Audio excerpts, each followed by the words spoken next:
Good evening, everyone, or good afternoon. Thank you, everyone, for joining us for this webinar today.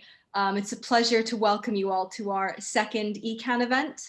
The European Cannabis Advocacy Network was launched in November 2020 as a part of VoltFast, and it's a bespoke communications network for cannabis advocates across Europe as a means of staying connected whilst we increase the momentum for reform.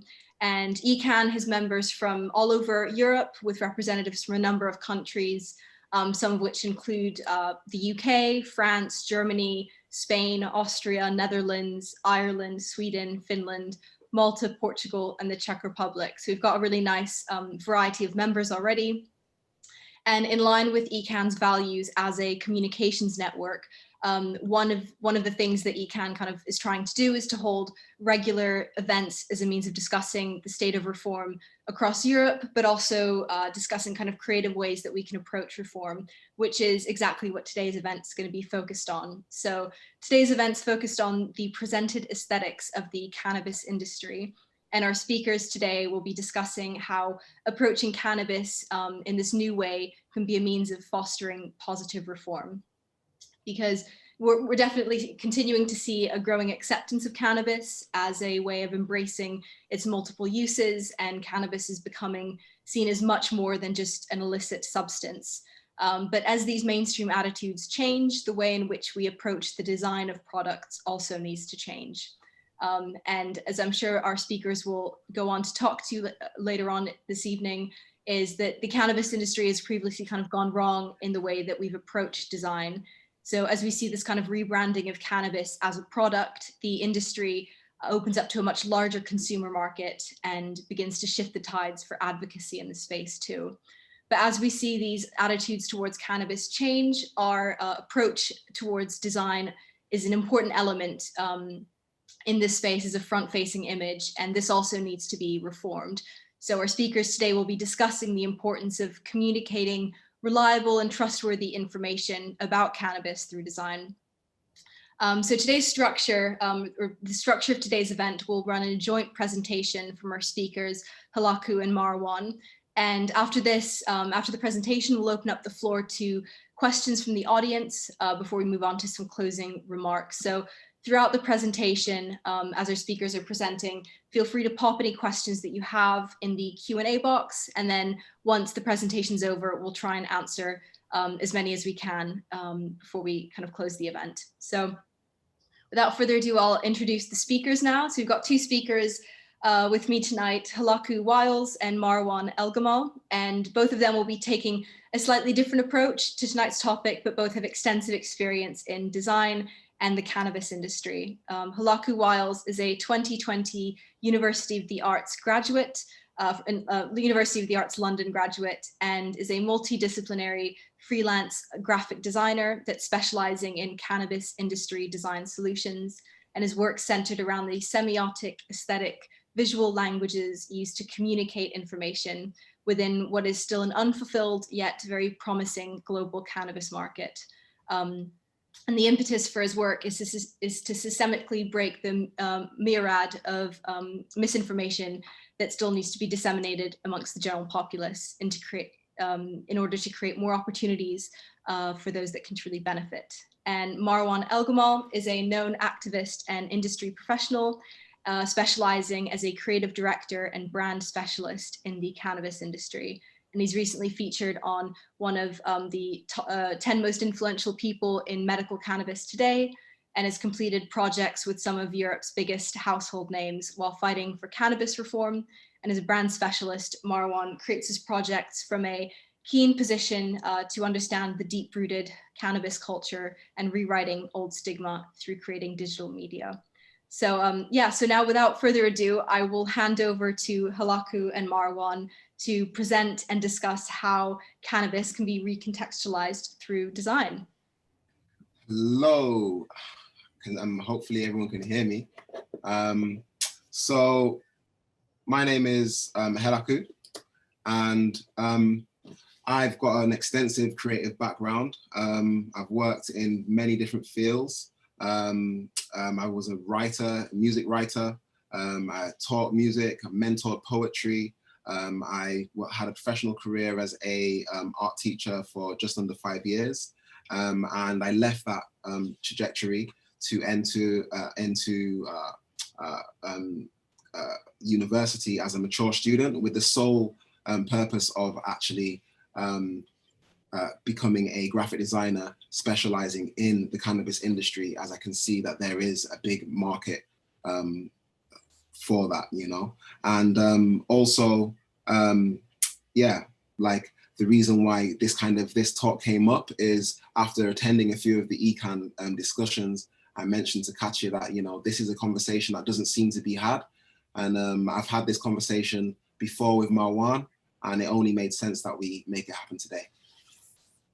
Hi guys, I'm Marwan. I can see a bunch of familiar names in the attendees today, so hey to everyone. So what do we mean by recontextualizing cannabis through design, and what will we be focusing on today? When we were discussing this topic internally, we found quite a large disparity between global market trends, ignored design rules, and execution across European brands. And it became quite apparent that the space lacked clear critical design thinking. We're currently in a moment of our prohibition history that were dark times for cannabis, and here is the chance to start creating new light for the space, making our collective time as cannabis thinkers an era of great importance. So with this, Hiliaku is gonna go through a market overview to start, and then we're just gonna bit by bit put out some information. So if there's any questions along the way, please write it in the chat box. And towards the end, we'll try to answer everything as we go along. Definitely. So yeah, so looking at the current European market, we're seeing there's a lot of changes going on at the moment. Like Katya mentioned earlier on, you know, we're having a lot of reform. People are thinking differently about cannabis. However, there still isn't actually any established industry aesthetic. And what I mean by that is, if you was to use another industry, for instance, like sports, sports has an agreed upon sort of aesthetic that comes with a sports product or within that industry as a whole.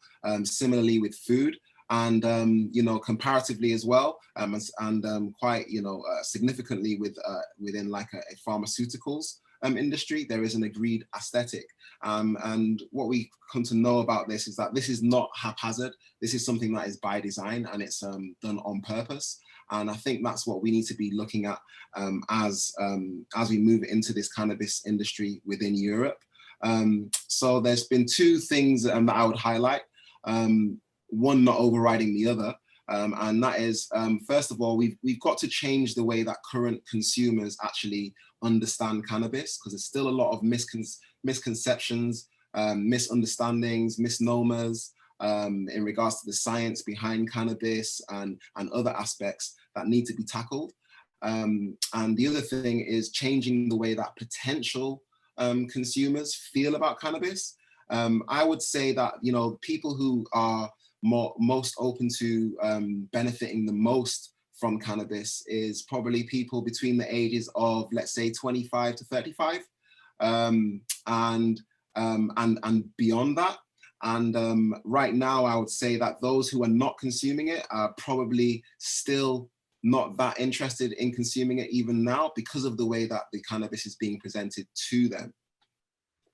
And we think that this will have, for us to achieve this, we're going to need a collaborative effort to create and establish a clear design language that subliminally communicates to the consumer that cannabis is a trusted product, and moving away from subjectivity and sensationalization and emotion to really establish objectivity, functionality, and facts based through research. And to do this, we've had to look at the past of what other industries may have done, and we've got some examples here on the next slide that we will. So yeah, so like what we've done here, we're gonna have a look at the pharmaceutical industry of the early 1900s. Now, the incorporation of the pharmacy did not appear as we know it today.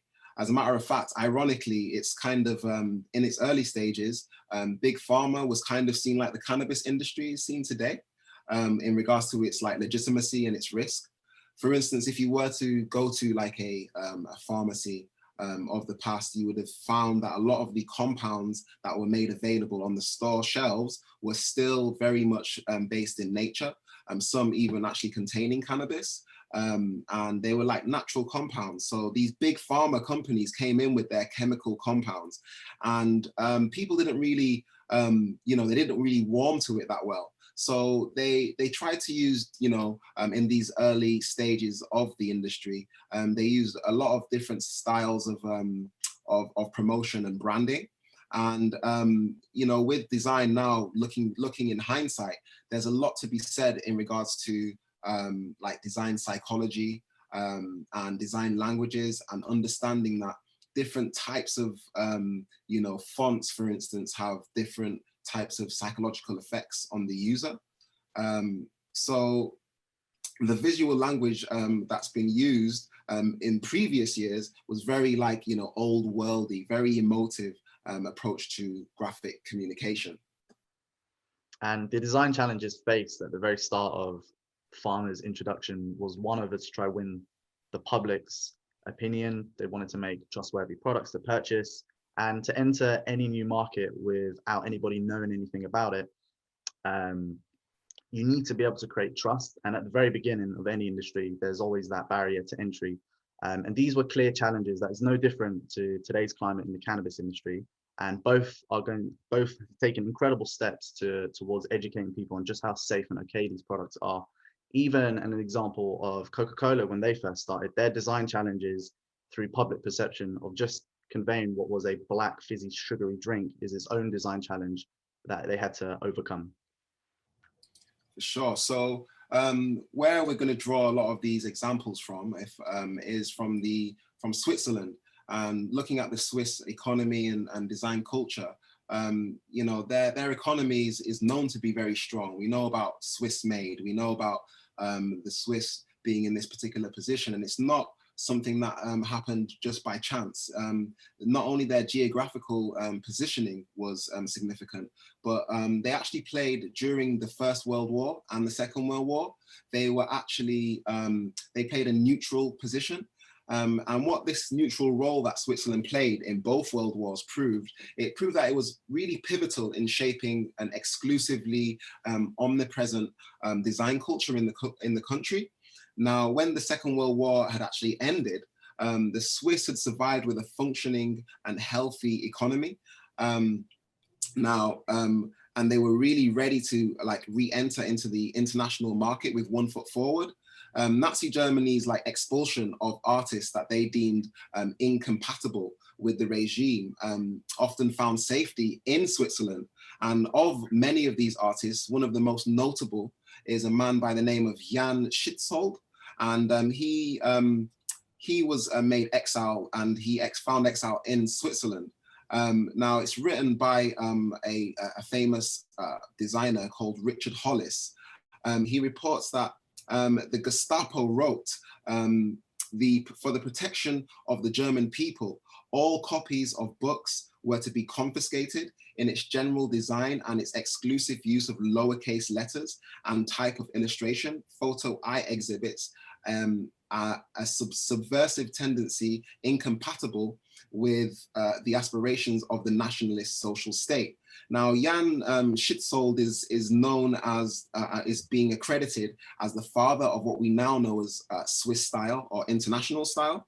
And that style is like an amalgamation of constructivism and Bauhaus. If you're familiar with it, you might not be familiar with it. Yeah, Switzerland proves to be an ideal place for him to basically establish his style. Now, though that style was actually incubated after the war and during the war period in two major schools situated in Zurich and one in Basel. And what I would like to just point out is Switzerland's geographical positioning. This played of much importance in this era, as it was able to communicate across with its many neighbors. And this created an accepted Swiss design language that's been established, giving us a universal conversation created simply through design. So yeah, the years that preceded like 1950, they represent what we know as the end of the post-war period. Now, this is when the international design began to flourish. The generation of like young adults who felt a sense of liberation like the totalitarianism, economic depression, and many repercussions of war were finally behind them. And now it was time for them to start to rebuild and travel outside of the Swiss haven of relative peace to show what they've been incubating for that whole 20-year period while the war was going on. Now, in some respects, the hallmark of Swiss style, i.e. the geometric shapes, sans serif fonts, blank spaces, etc., they could be considered as a reaction to Nazi Germany's suppression of geometric abstractions. So what are sans serif fonts? Sans serif fonts are clean, modern, and engaging. They're used by brands who want to demonstrate a straightforward and simple and no-nonsense attitude. When it comes to typography, in logo design especially, sans serif solutions indicate a sense of honesty and sensibility. And this is quite important when designing for the cannabis space, because we need that no-nonsense attitude and straightforward messaging. And you'll never find like decorative elements distracting people from and clouding the message of what needs to happen with using a sans serif font. Precisely, and one of the most celebrated companies of Switzerland is Geigy. Geigy are really well known for their memorable modern approach to design, and like even now looking at the designs that you can see on the right hand side here, a lot of these designs could even find themselves on a shelf in today's market and not be out of place. Again, this is something that can be accredited to what they had called a propaganda department, which was played a really pivotal role in changing the landscape of international graphic design. The implementation of objectivity and playfulness is captured in a concept what we call Spielwitz. So it's really important that they had this like in-house graphic design propaganda team, because they were involved in all stages of the production line, which created consistency in the visual identity and the aesthetic communication between each product.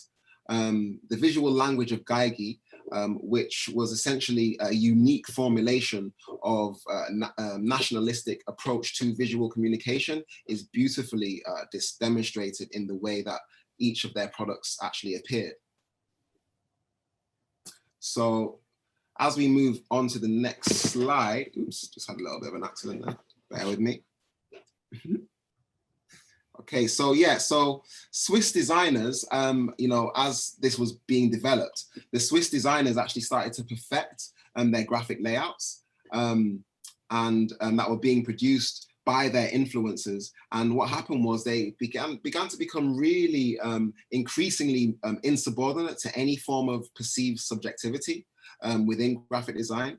And they chose to approach design with a highly critical and objective attitude towards form and functionality, placing methodical rules on personal expression in order to be more universally recognizable.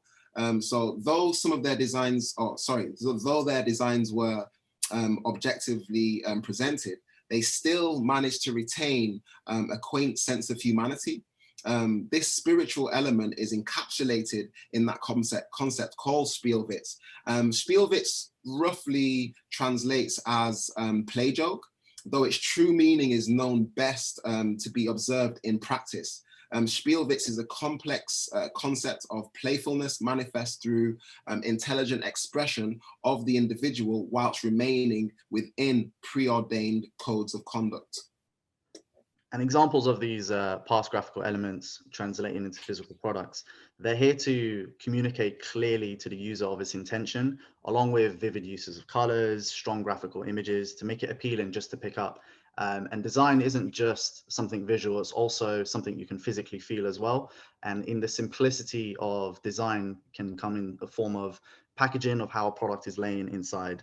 And these are clear examples of how Spielwitz is used in practice. And modern day pharma have used a lot of these techniques to create these sorts of aesthetics of how they present to the world today.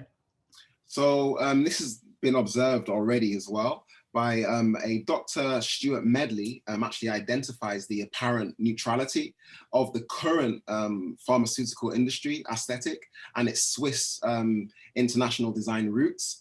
And what he also observes is that he actually highlights in his works the difference between the difference of design aesthetics that currently exist in other health-based industries. So, and how difficult it is to actually change that in that modernist approach, because it's very trusted.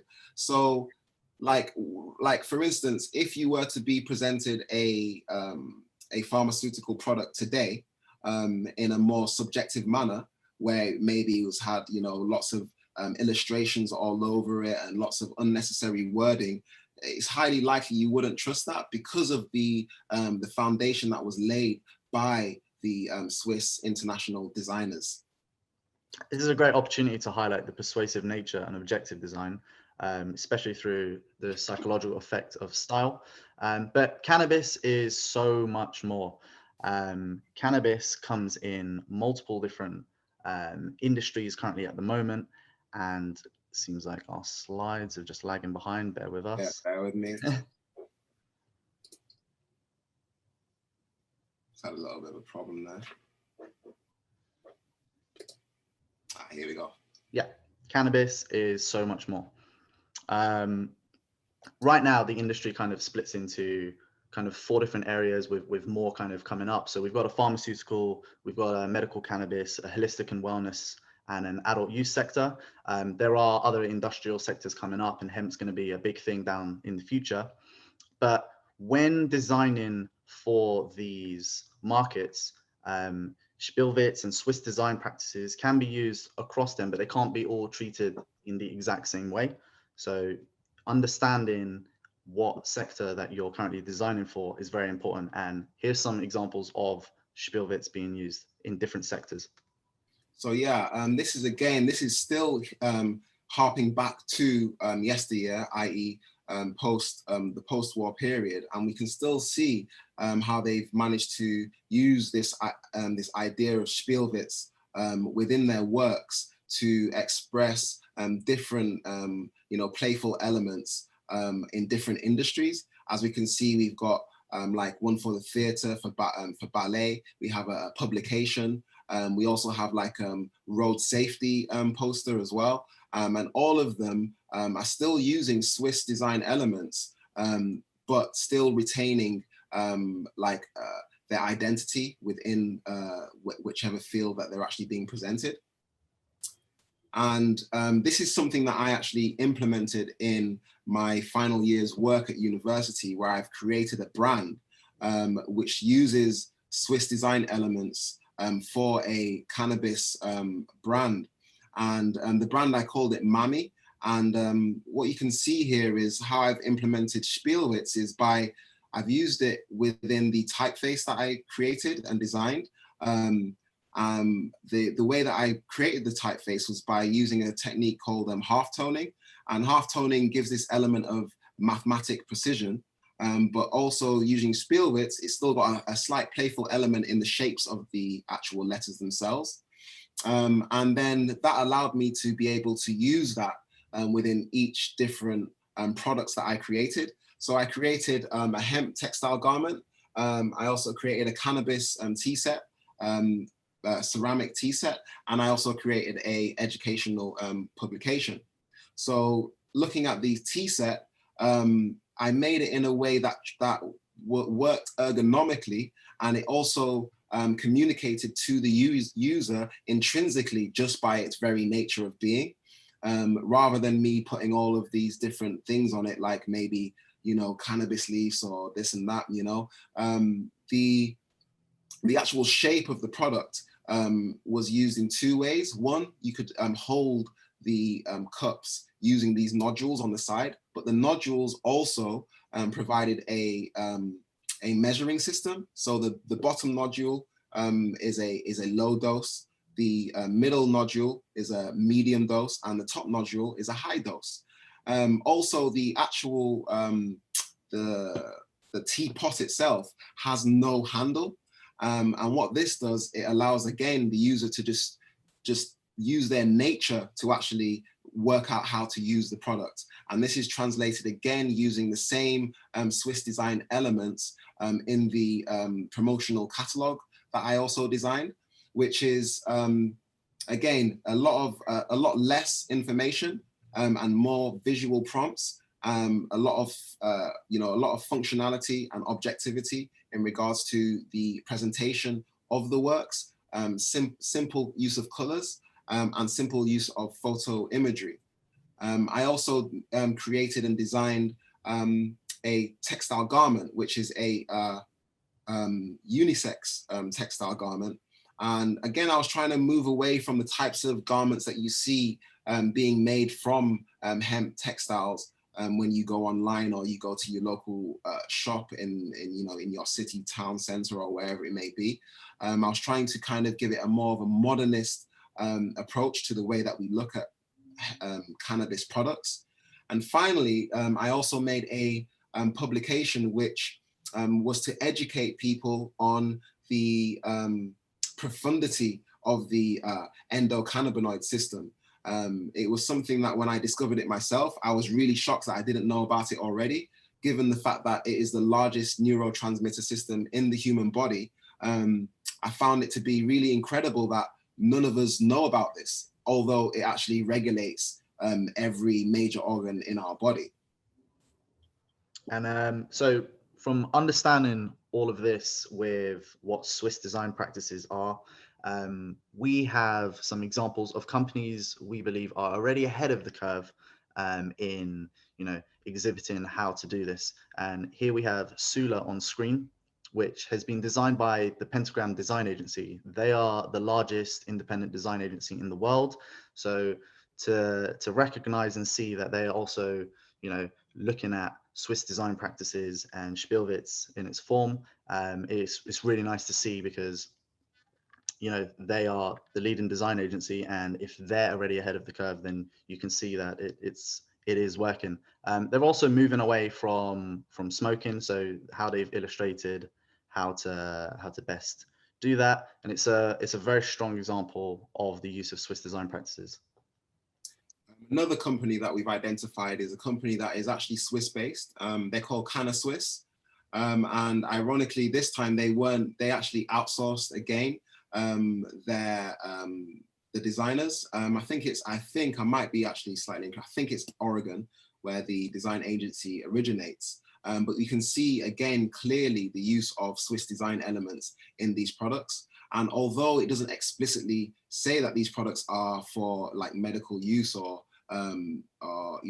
it gives that feel of a clean product that is trustworthy. The use of blank spaces and the intelligent use of the Swiss cross again shows that they were thinking in this way, a similar way to these Swiss designers of the past. And Swiss-based design also plays into this idea of high quality products, which is demonstrated here, but also they've also been gifted with the breathing room of where their prohibition laws are in Switzerland, and having an Oregon-based design team as well, who their laws have progressed a lot further than ours, gives a lot of freedom to how to approach these kind of topics and design challenges.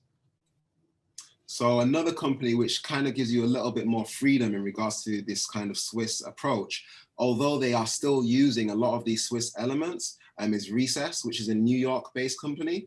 And what we see here is they use some of the Swiss design elements, but I would definitely say that they're using the Spielwitz element, this element of fun and playfulness. And they have a continuity, not only in the products that they produce, but also even in their front-facing stores. Their store actually is recognizable through their products and vice versa. And this is a really good linear approach to how we see the products. And yeah, it's got a clear like design language from one product to another. And moving on to our favorite example, Docit. Interesting enough, they have their own in-house designers that are in there from the start of the process of production all the way to the end. So we believe it's very important to have critical design thinkers in-house, because they can really take on the image of what the brand is trying to present. And with these examples here, you can see their use of color and how they identify different emotions and reasoning for specific products. And this is another great example of Swiss design practice.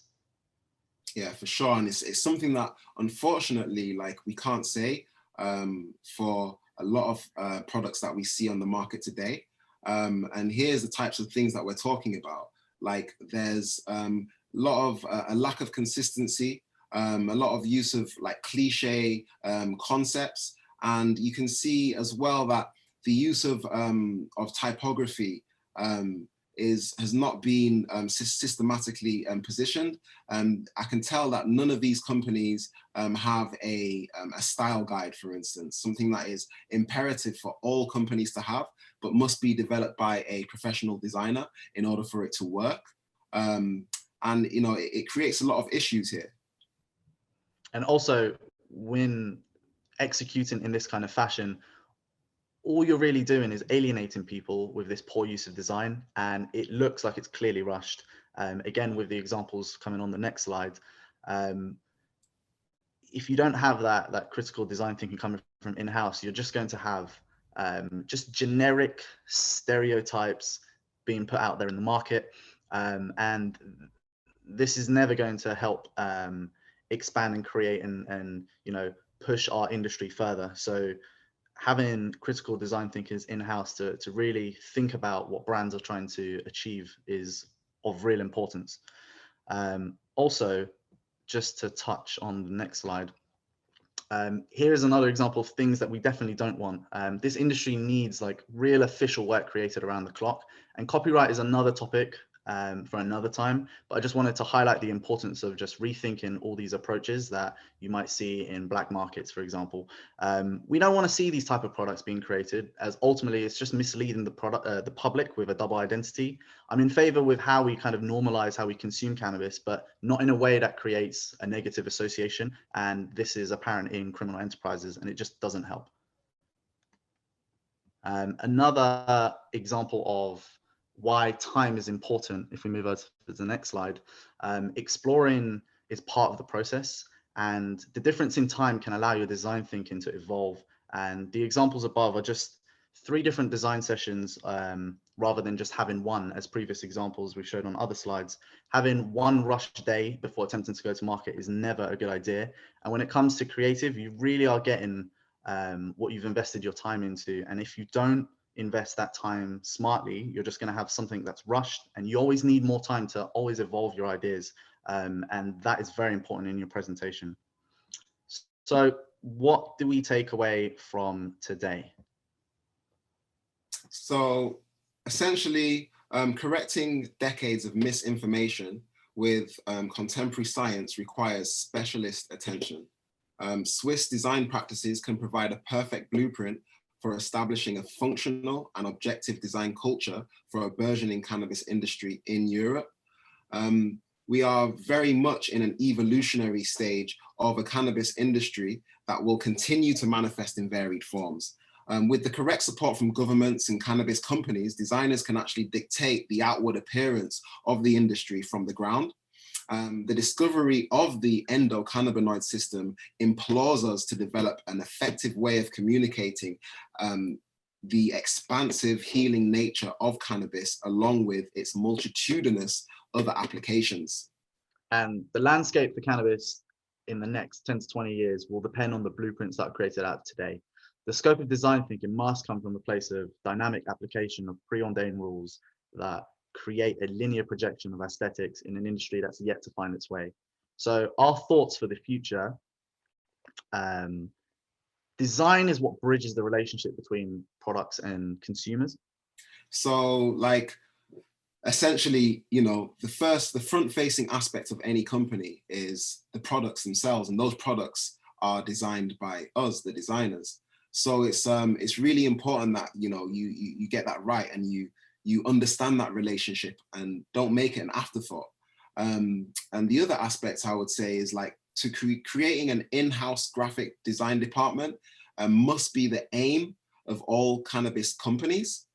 And it's really important that these cannabis companies adopt this way of thinking and bring in creative talent from the very beginning, because, like I mentioned before, these creatives that are in your company aren't just, you know, throwing out some logos or some products. They're really thinking about how your company needs to position and communicate itself. They really take on like how messaging needs to be delivered.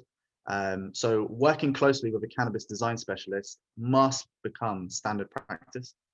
For sure.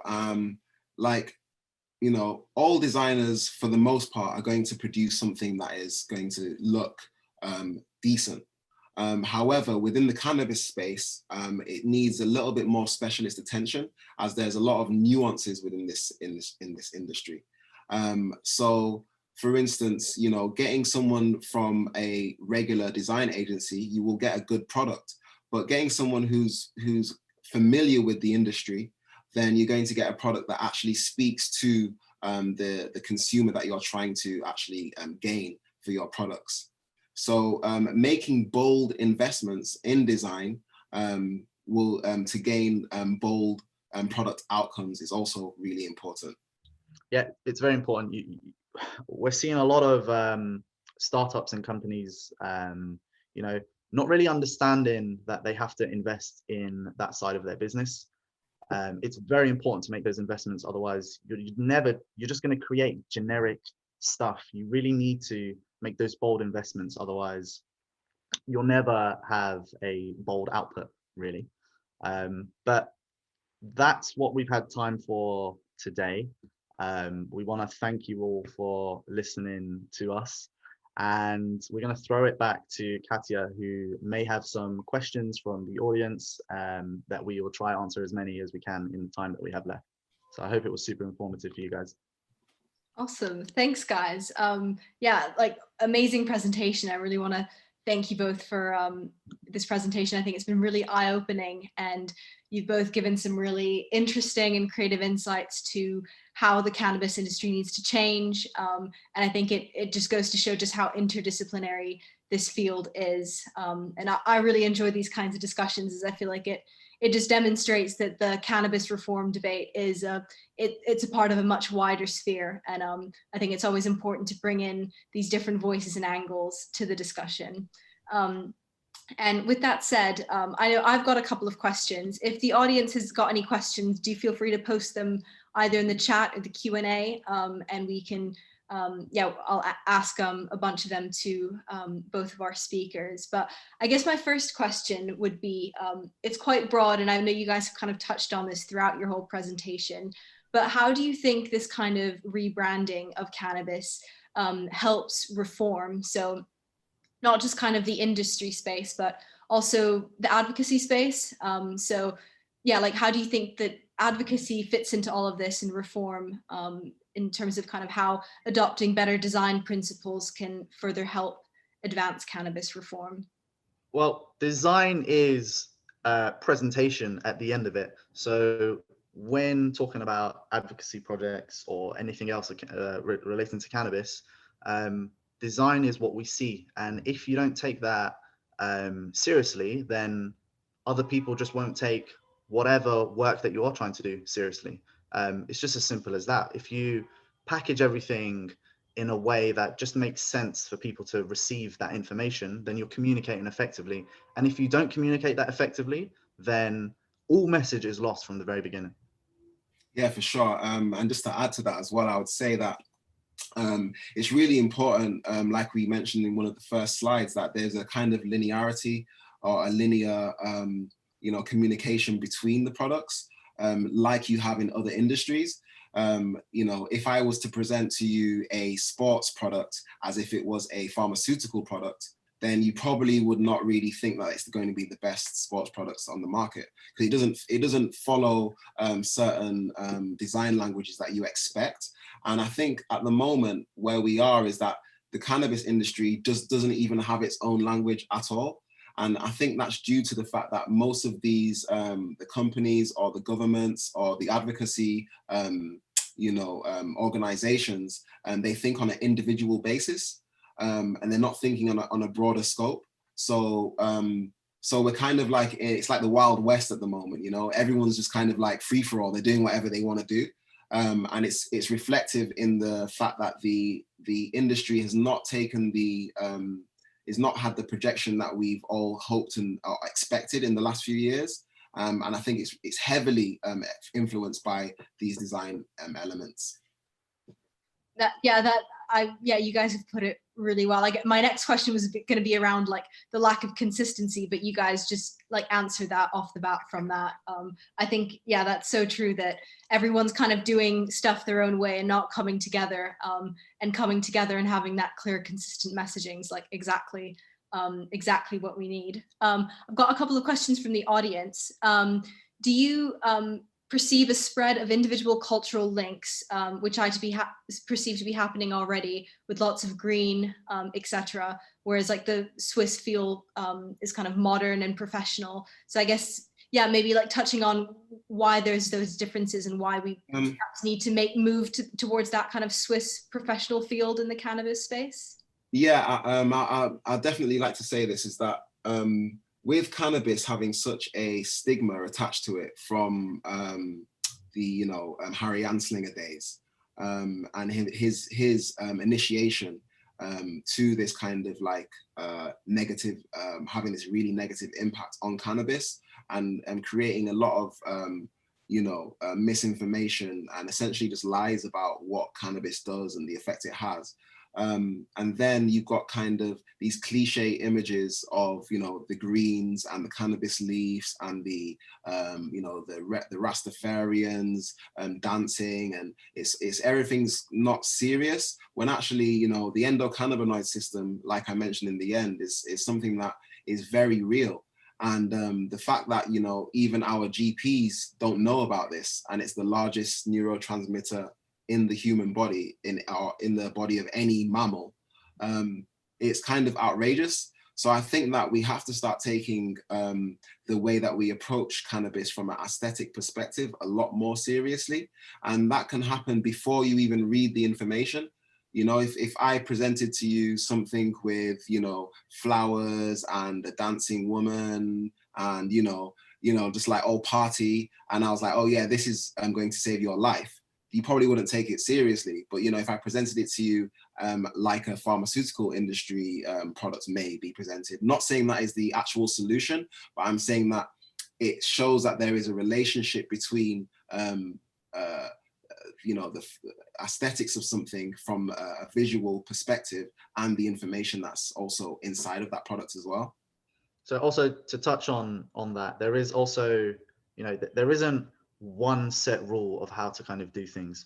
And there are, like we mentioned, different parts of the industry that all need different approaches. And culture plays a really big part in cannabis. So understanding culture will also allow you and enable you to design effectively depending on, what your culture is about. These design practices are only there to kind of create a guideline, but the culture is what's really going to dictate. And I can see in the comments, I guess there's a few different questions, but they're all maybe overlapping in some kind of way, with different countries and heritage, all that sort of stuff. For me, it all always links back to culture, and really understanding the culture of what you're trying to create is going to be the most important first step for you, and then you can start designing and pulling apart your ideas from there. That makes a lot of sense. And yeah, my next question was going to be around that cultural question, and I think you've answered it really well. I've got another question here, which is an interesting one around whether you can follow a design language but also stand out in the marketplace at the same time. What are your guys' thoughts on that? Well, yeah, you can follow a design language and still stand out. It just depends on ultimately where do you fit in your market, and then from there, again, if you have culture, lean on culture. If you don't have culture in the side that you're doing, if you're a pharmaceutical product, then you are a pharmaceutical product. There's not much you can do apart from just follow simple types of rules of presentation. So that's my answer. I don't know if it well, I'd like to actually add on that. Like, for instance, if you look at the title of this discussion, we've called it Re-Contextualising Cannabis. evolved design practices. So we've really obviously kind of hit home with this Swiss element and this idea of Spielwitz being this kind of playful element. And like Marwan said, these are guidelines and they're not necessarily stringent rules. And the reason why it's called evolved design practices, because I see that cannabis has an opportunity to evolve further on top of these Swiss design elements. So, you know, we've got this endocannabinoid system. We have all of the, what is it, like 120 different cannabinoids that exist in the active cannabinoids in the plant. So this gives us a lot of things to work with. Now, what's happening at the moment is that we haven't been given the opportunity as designers to actually develop a language, for instance, like a codex for cannabis that might, explain something within just one symbol. We don't have that. Everyone's just doing their own thing.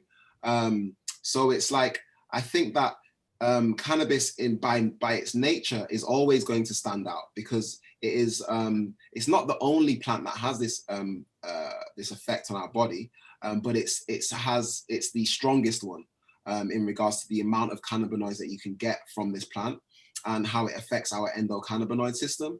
And just by that nature alone, you should be standing out in the market in regards to your visual aesthetics. So, like I say, I think it's more, rather than looking at it like a stringent rules, we're actually in a stage where we're kind of saying we need to move away from the standardized version of graphic design for this industry, and we need to start developing an evolved design practice that's appropriate for this industry alone. These things will work itself out. We are at the very beginning of really this industry of where it's going forward. If you can imagine what the space may look like in 20 years time, once we remove prohibition across the world, we're going to have, you know, a whole different universal language of how design is being outputted, and it's going to take that time to be able to do that. So everything that's happening today is only going to, you know, lay those blueprints of what's going to happen in the next 20 years. So we're kind of going through our own kind of like historical moment where, seeing as there are no rules, people are just going to have to explore their cultures and realize what the potential of cannabis is to them. And then in 20 years time, we're going to see what's happened. And then, you know, maybe some other, maybe there'll be a presentation on something like this in 20 years time of looking back of what's happened. And then we can have like a better discussion. Just to add to that as well, really quickly, like, you know, like he's saying, there are currently no rules at all to this discussion or this industry in regards to the design practices and so on. And I think, yeah, what we're saying is we need to start to create those rules for ourselves. And by doing that, we also, it's kind of like going to have a snowball effect where us actually tightening our design practices within this industry, it'll actually encourage other governments and other nations to start to look at cannabis a lot more seriously, where it's like at the moment you can look at cannabis and like, oh, it's just something that people get high on, it's just for that guy, you know, the hobo or whatever. Like, they got these really ridiculous ideas about what someone that consumes cannabis looks like, when in actual fact someone who consumes cannabis comes in all different shapes and sizes. And then that's really having a big effect on people who actually need cannabis. But what they're being given at the moment is alternatives that they're nothing on, you know, the effects of that cannabis may have on their particular ailment or their particular issue, you know. And it's not only just from a medical perspective, this can be from many perspectives. You know, it could be from, like I say, I touched on hemp textiles, but, you know, we've got hempcrete. You know, there's lots of different products that are out there that are actually being overlooked just by the fact that they're made out of cannabis, which is kind of ridiculous. Yeah, it is ridiculous. And yeah, you guys I couldn't have put it better myself. Like, the way you guys have explained this is, I agree with all of the points you guys are putting. And I think this is what makes it such an exciting industry as well, because it's like we're at the very start of this and it's only going to evolve and develop into something so much more complex. So I think that's what makes it really exciting to be in this space at this time. I think we've got time for like a few more questions before we're kind of running out of time. But one question that's been asked, and something that I'm kind of interested in hearing a bit more about as well, is that like, obviously there's different facets to cannabis, and whether like we have to approach design in different ways based on those aspects. So like, obviously you touched on like, there's like adult use, recreational, medical, the kind of wellness market, then you've got hemp. So I guess, yeah, do you have to approach those aspects in different ways? And someone else has asked as well whether new consumers with no prior experience might want clean Swiss design products, but perhaps longer term users may be used to like the kind of traditional cannabis imagery. That's kind of very loaded, but I hope that makes sense. No. So I like that. The last question is really interesting. Like, I've always, my general opinion on this is that the people who already consume cannabis, they're going to consume it no matter what. It doesn't matter how you present it to them, for the most part, as long as they're more interested in the technical aspects, like what's the percentage of THC in it, what's the percentage of CBN and CBG, and what they're more going to be interested in that. But how it's presented, they're not really that bothered. It's more about what's inside of it. And for the people who aren't consumers, they're more at this stage, with them not actually consuming cannabis, they're more interested in like, yeah, well, does this product even look like a legitimate product? So I think that for cannabis consumers at the moment, it is really about educating them. And then for the potential consumers, it's about changing the way that they feel. And I think that is a really big point, because yeah, like even though we've like I say, we've touched on this Swiss element and all of these types of things, again, these are guidelines for us to be able to build on top of, so then we can actually move forward and create our own kind of rules and regulations, and how we actually have create this design language moving forward for the industry. Also, there isn't just there will never be just kind of one route to how to do things. You're going to see loads of different kind of marketing experiments happening across the globe, of how to just even open up the market. And an example that springs to mind for me right now is, even if you look at, let's say, the video game industry, you've got the three big players, Nintendo, Xbox, and Sony, and they've all been for a while fighting the kind of same fight of market dominance.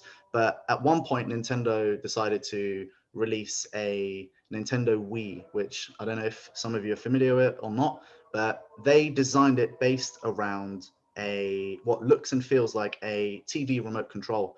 They decided to not go after the existing video game market, because they identified there's an entire casual gamers market, and a whole different space of people who would like to probably pick up gaming again, or they just didn't know how to. So they had to like rethink how they were going to introduce more people to this market. So, you know, this can happen for cannabis too. There's going to be multiple different applications of how to open the market, and then the people who are already in the market are going to be targeted completely different as well.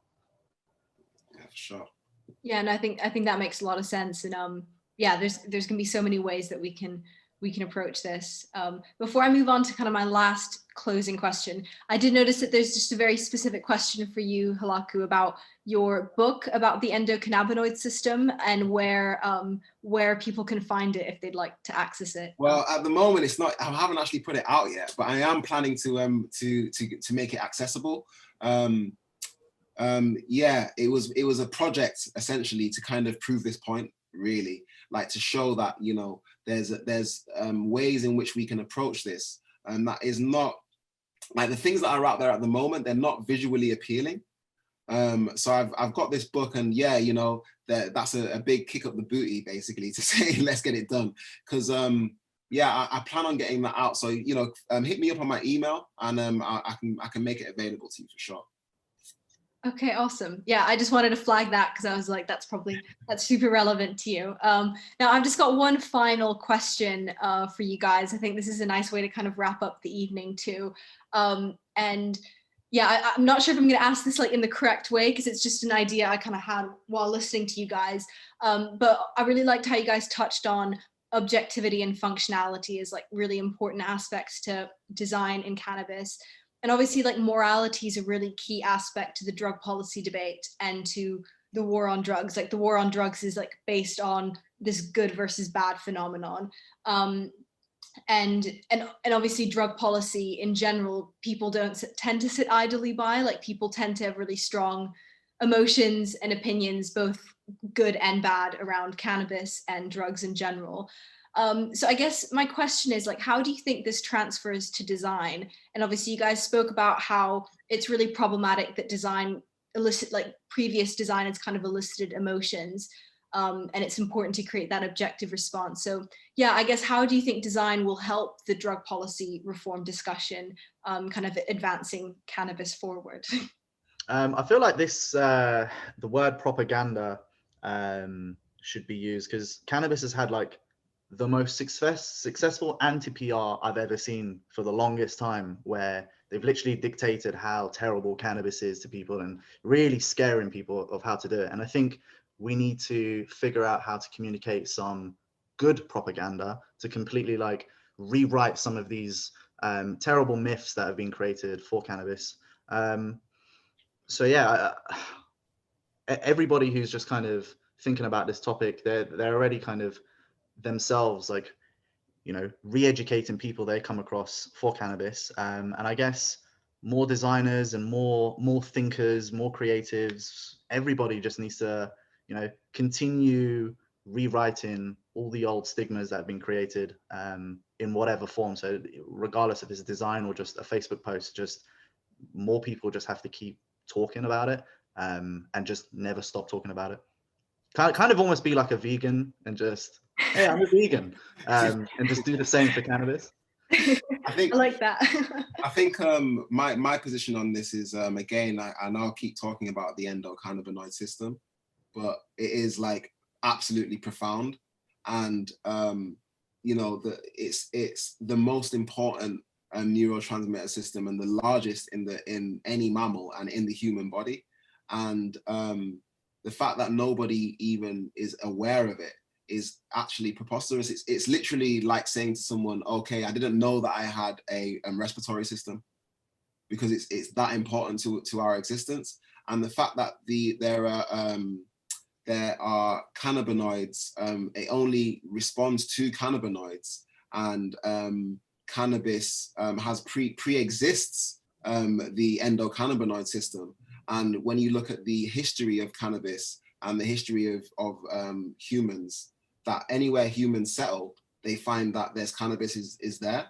And it's only literally since, you know, the early, like the 1930s, when Harry Anslinger went on his, you know, tirade, basically putting out this propaganda, that we started thinking like this. Because prior to that, most you know, remedies actually contained cannabis, and no one had any problem with it, because they knew that, yeah, it's got a good effect in the body.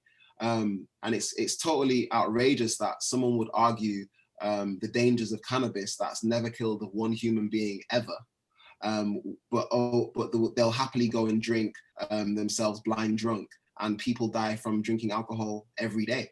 So it's like I think really like we need to like hit that home. You know, I tell my friends and my family all the time about the endocannabinoid system, and it's almost like it's so profound that it goes over their head, that they can't actually digest the information. And I think that, you know, it should be taught in schools, you know, like you have an endocannabinoid system, like what's going on? Like we should be learning that from high school. It should be part of the educational system. And the stigma needs to be removed. And I think over time, as legislation changes, as more countries make it more widely available, like, you know, Canada and Uruguay, they're doing a good job in terms of making it completely legal to consume and to grow, and have a relationship with that, and kind of establishing a relationship with it. Like, I'll give you an example as well. Like, people don't know this, but for instance, in I think it's George Washington, in one of he's got a writing where he literally urges all of the people in the United States at that time to grow hemp, because it was such a valuable product. But now it's like even hemp is vilified. So it's like, it's outrageous, you know?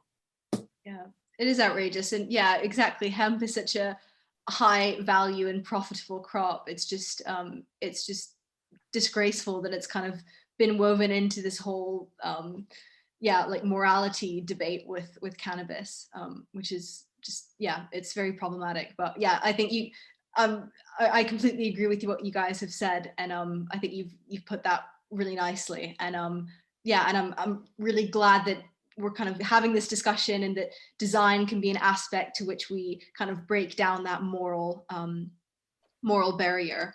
But yeah, I am very aware of time, and I think that that's a really nice place to end the conversation and end and today's webinar, as I think you guys put that really nicely. But yeah, firstly, I would just really like to thank both of you guys for such an insightful and refreshing take on just the cannabis industry and the cannabis advocacy space. I think you've done an incredible job at just highlighting just how interdisciplinary this field is, and how through interdisciplinary collaboration, we can kind of have this clear and consistent and coherent messaging around cannabis. So yeah, I've definitely learned a lot from your insights today.